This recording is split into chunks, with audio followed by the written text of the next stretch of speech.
Hello, my name is Helen Rennie, and today we're going to trim a rack of lamb and get it ready for cooking. This particular rack of lamb is as untrimmed as it gets, so that you get to see all the possible steps. First, let's remove this layer of fat covering the bones. Insert your knife right where the meat ends and follow the bones. I'm using a boning knife for this task. Its narrow blade gives me a lot of maneuverability. Now that we can get to the bones easier, let's clean them off. Stand the rack on the meat side and cut straight down on both sides of each bone. You don't want to cut through the meaty part of the rack, so check how far down you're going periodically. Now put the rack flat on your board and cut out all those loose scraps of meat.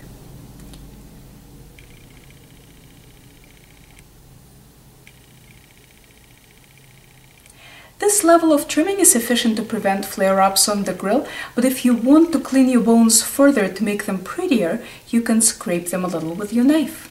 I want to show you the difference between fat and connective tissue. Fat is white and not shiny. The connective tissue is pearly and shiny. It's also known as silver skin.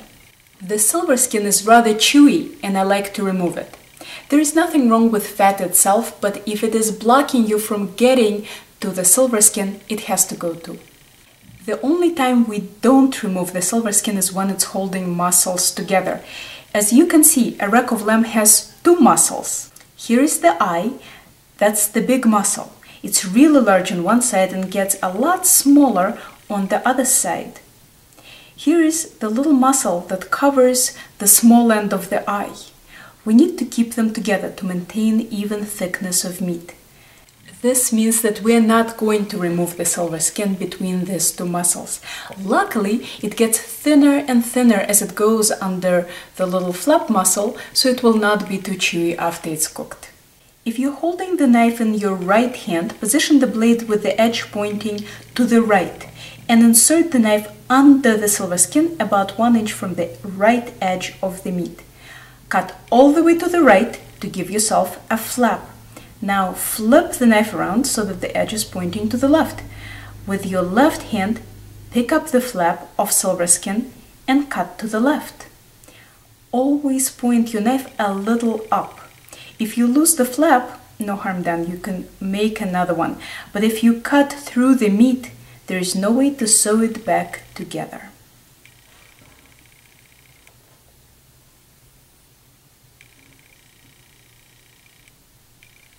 I'll flip this rack so that I can trim the other side.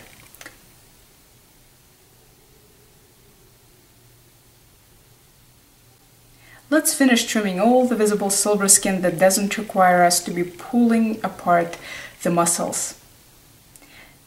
The silver skin on top of the little muscle needs to be trimmed too.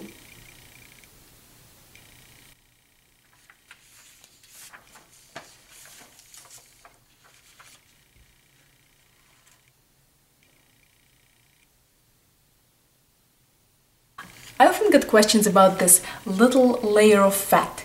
You don't need to dig it out. It is small enough not to cause flare-ups. Here you go, a rack of lamb without any chewiness.